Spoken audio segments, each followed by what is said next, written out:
Les Paranorfix. Récit qui mêle fiction et histoire paranormale. Toute ressemblance avec une histoire ou un quelconque fait réel ne serait que pur hasard.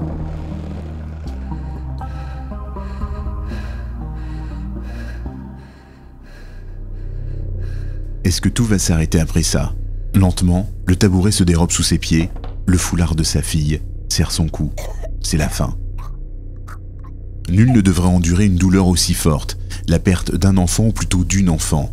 Les parents de la petite Émilie en font malheureusement la douloureuse expérience.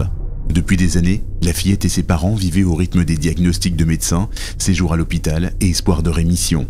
Et là, ce séjour à l'hôpital était l'espoir de plus.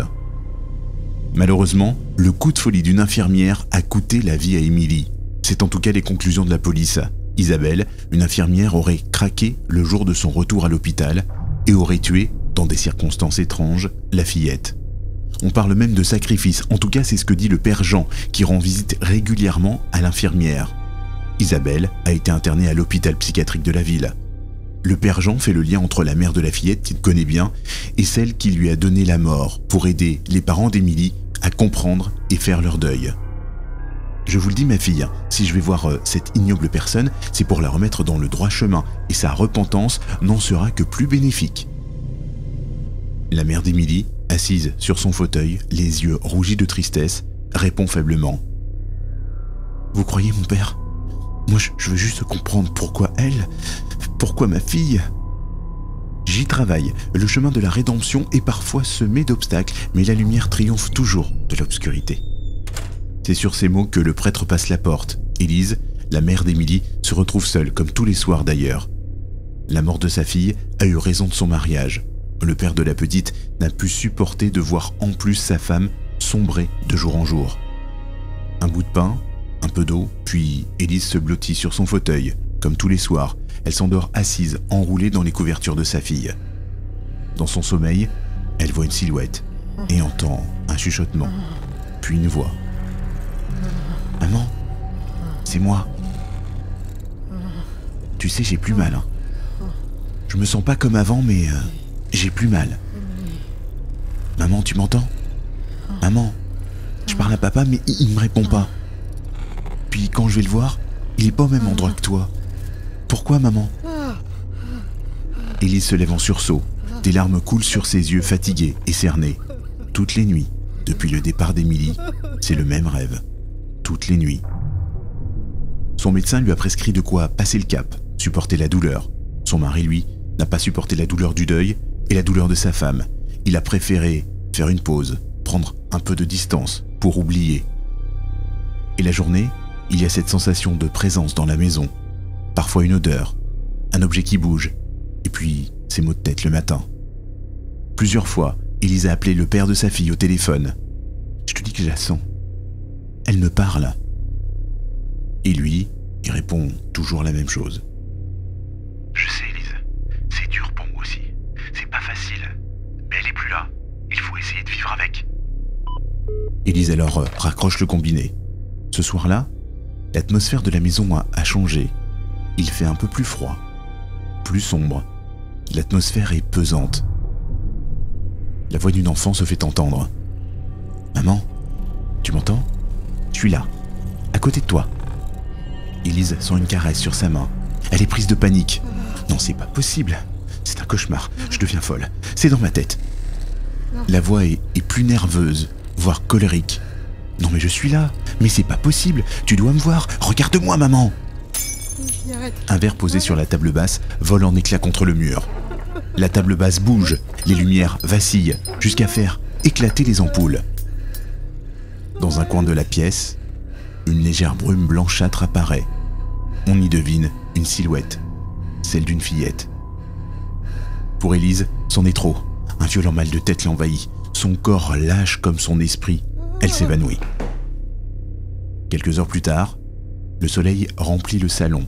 Un rayon de lumière illumine le visage d'Élise, la réveillant lentement. Des coups insistants à la porte d'entrée. « Madame, c'est la police. Nous avons besoin de vous parler. Vous êtes là ?» 2 agents de police sont venus lui annoncer une nouvelle qui va la bouleverser. Le père Jean a disparu à l'hôpital psychiatrique.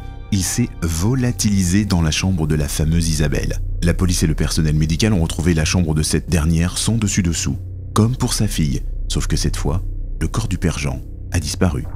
Quant à la fameuse Isabelle, elle est inconsciente, plongée dans un coma dû à un choc psychologique selon les médecins. Élise ferme la porte, s'assoit sur son fauteuil, se blottit dans ses couvertures et réfléchit. La nuit commence à tomber. La pénombre envahit le salon, Élise est toujours dans ses pensées et puis une voix l'interpelle. « Maman, tu sais, le père Jean, il sera plus méchant avec les enfants. Je m'en suis occupé. » Élise sursaute, se redresse. « Je veux plus t'entendre. Tu comprends? Je ne veux plus t'entendre. Stop !» Un souffle froid lui répond. Son cou et sa joue brûlent. Élise avance vers un miroir accroché au mur. 3 traits rouges sur sa joue et son cou sont apparus et enflent de seconde en seconde. J'étais obligé, maman. C'est toi, hein. Tu commences à être méchante avec moi et ça, c'est pas bien. Le spectre d'Émilie, sa fille, apparaît dans le miroir. Ce qui glace le sang d'Élise et dans un élan de peur, casse le miroir d'un coup de poing. Prise de panique, elle empoigne les couvertures dans lesquelles elle se blottit tous les soirs. Un bout du long foulard préféré de sa fille ressort. Voilà. C'est ça? Je sais. Tout va s'arrêter. Élise rentre dans sa cuisine, prend un tabouret, monte sur ce dernier, fait un nœud coulant au foulard, l'accroche au lustre du plafond. Maman? Tu fais quoi? Non, maman, mais je veux pas venir te chercher, hein. Pas toi, maman. Elle est à bout de force, à bout de nerfs. La voix de sa fille lui fait mal, au plus profond de son âme. Maman, je vais me mettre en colère. Ne fais pas ça. Une phrase de trop. Élise prend une dernière inspiration. Est-ce que tout va s'arrêter après ça? Lentement, le tabouret se dérobe sous ses pieds. Le foulard de sa fille serre son cou. C'est la fin. Le tabouret tombe sur le côté. La pointe des pieds d'Élise effleure le sol. Elle suffoque. Tremble de tous ses membres. Son corps se raidit. Son visage bleuit. Un voile noir trouble sa vue. Élise, réveille-toi. Respire, Élise. Mon amour, respire. Une grande inspiration. Élise tousse, expire et ouvre les yeux. À genoux, à ses côtés, Richard, son mari, est arrivé à temps pour la sauver. C'est notre fille. Elle m'a parlé, à moi aussi. C'est elle qui m'a dit. Richard, en larmes, relève sa femme et l'enlace.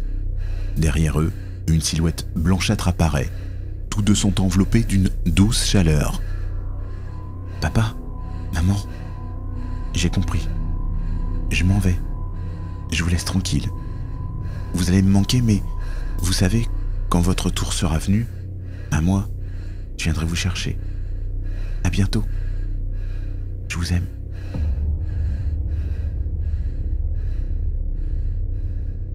Si vous avez aimé cette histoire, vous pouvez mettre un commentaire, un pouce, vous abonner, vous êtes habitué.